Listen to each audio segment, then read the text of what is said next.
Long ago, we had press conference, so just getting ready for Air Force. It's not easy to get ready for them. It's not an easy place to play. It's kind of a weird deal because we have to play at Air Force and come home, play at home, and then go back out on the road for a couple. So hard style to prepare for. They grind it out. They use the clock. They make you play deep into possessions. Plus, I think they got one of the better players back in the league, and Max Jan will be back. I don't know how much he'll play, but he was reinstated for practice today, so that gives him definitely, one of the top 15 players in our league back. So we'll prepare for that, and then we'll get ready to leave. We'll leave tomorrow morning, and we'll practice when we get up there. So everything's been good with practice. Nobody's injured. We'll practice, as of today, like we're getting ready for them, and then we'll see how that goes.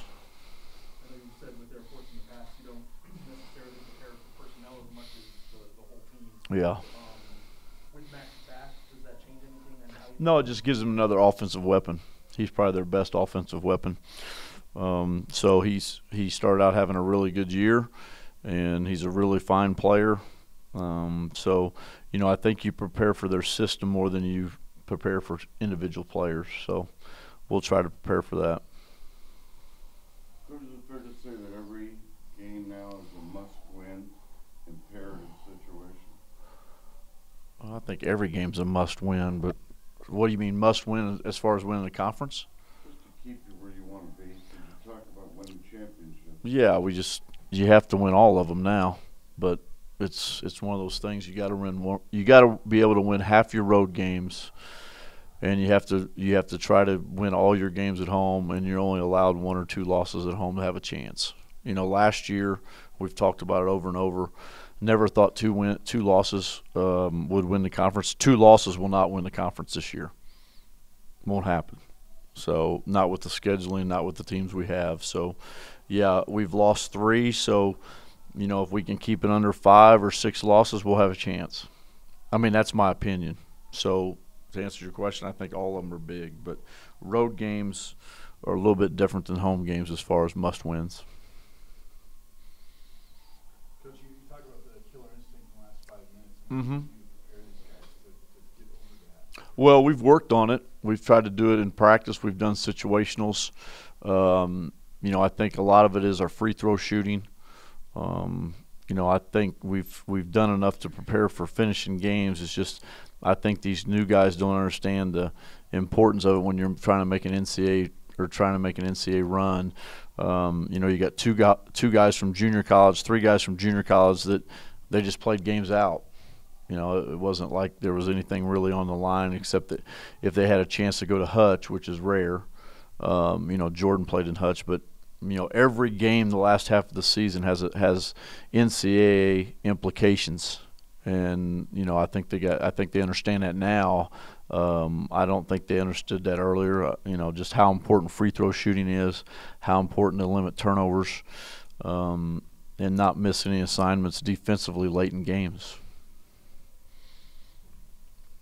From a tempo standpoint, are you happy with what you guys have been doing lately? Or do you still want to push it more?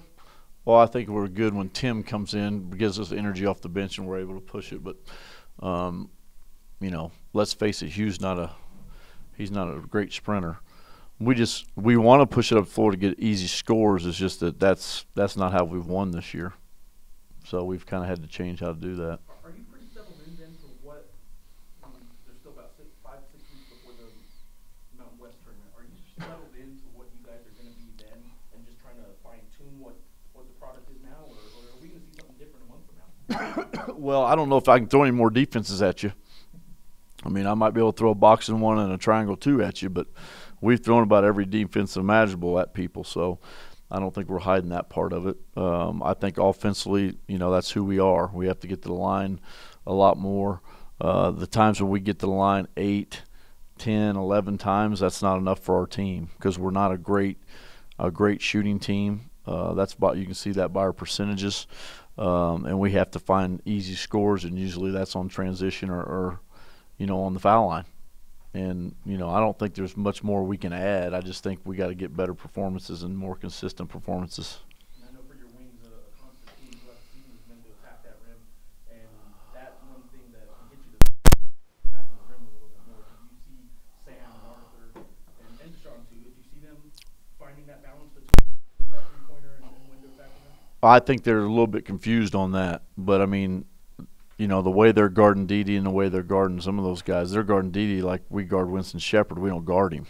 And, you know, if Dede can't step in and make that shot, that's going to be hard. But, you know, everybody knows he's a driver. Everybody knows he can finish at the rim, so everybody's playing 5-6 feet off of him. And to his credit, he was able to step in and hit some shots and make some shots in the last game. And he's going to have to do that for us to be successful. Because, I mean, you just can't let somebody back off of you 4 or 5 feet without being a threat. People are going to take away our drives, Jeff, because, you know, they just know that's one of our strengths. Craig, how do you feel your first-year players did against Princeton the first time? Well, they didn't do very well because we had to go zone the whole game. So we didn't play. We played 3 possessions a man. So to answer your question, inconclusive because we didn't play any man. So we'll see. It'll be interesting, but I think we'll try to play some man. But we only played 3 possessions the last game. It's not fun. It's not a fun offense to guard, but we did pretty well. And, you know, we held them to 48. So if you can hold a team to 48, it's not too bad. And Marks has had an unbelievable season. I mean, Larry Nance is up for Player of the Year. Avila. I mean, you can name 6, 7, 8 guys that could be first team. But then there's some guys that I don't think deserve it because their team's not winning.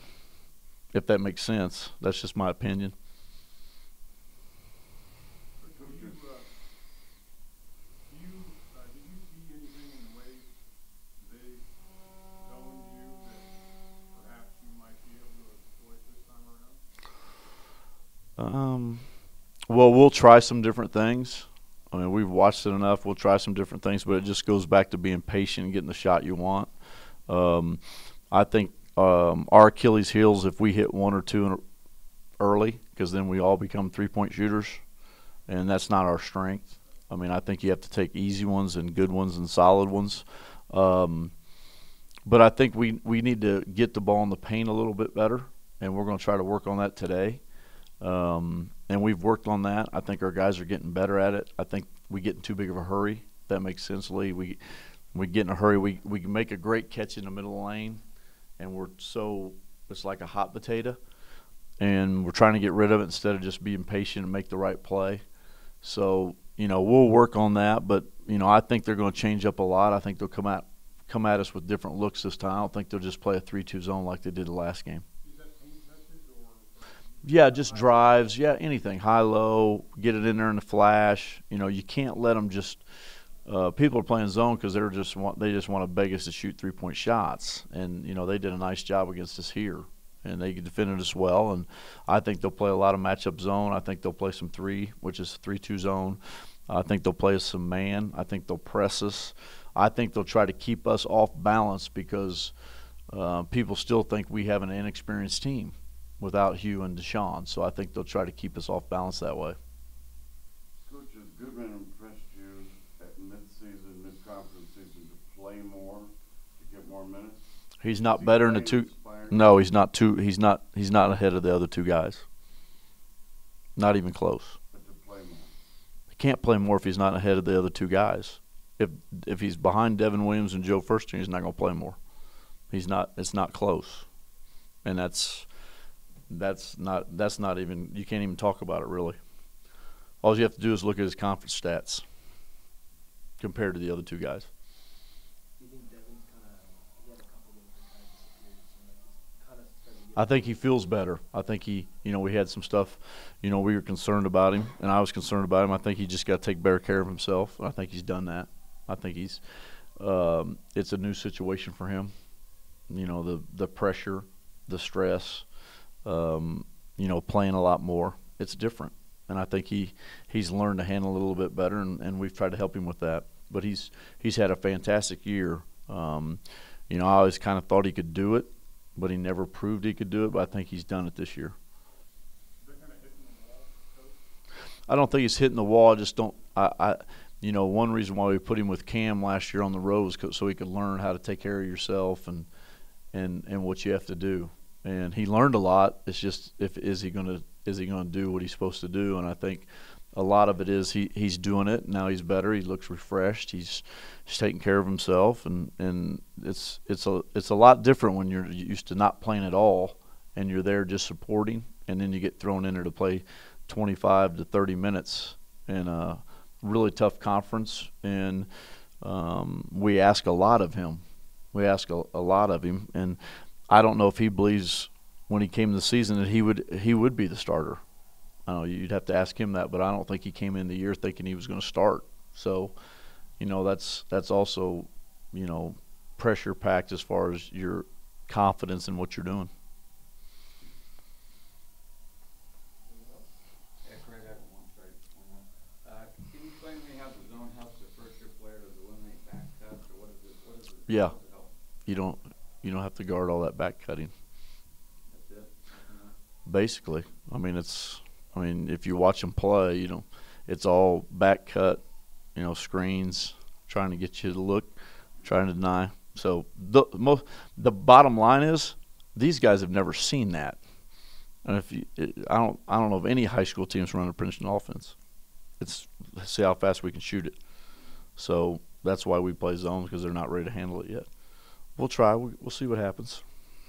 Coach, you've done a tremendous job of switching, and I mean switching a lot of your defense. Right. Will you throw some of that at these guys to see how? Oh yeah, we'll have to. I think that's one of our strengths. I think we're, one of the top defensive teams around. I think we've proven that, but it's because we change on people. And, if you call a timeout and you're going to draw up a play and they're on the other bench, they've got to guess what I'm going to do. And that's not easy. It's not easy when I have to do it either. And people do it to us a lot, more so this year than they have in the past. So it's you're playing a guessing game. It's a chess match that sometimes you don't guess right. So that's why we've been successful. Out of timeouts we've switched. Out of free throws we've switched. We've even switched the last two games when teams have brought it out for last second shot. We've even went from man to zone. So we've made a lot of switches, and I think it's helped us. Coach, and shooting threes, is everybody pretty much, if they're open, are you letting them shoot the three except for the two big guys? Nah, not all. No, not all of them. Not all of them. No, they have a little percentage restriction right now. Sometimes they shoot, they look great, and other times they miss the rim, but Yeah, there's a percentage restriction, so I'm sure you can figure out who's got more of the green light than most of the others. All you got to do is look at the percentages. If you're under 30, you're kind of limited, but we have a lot of those guys. You pull those guys aside, coach, and say, They know. Yeah, they know. It's like, they just got to learn.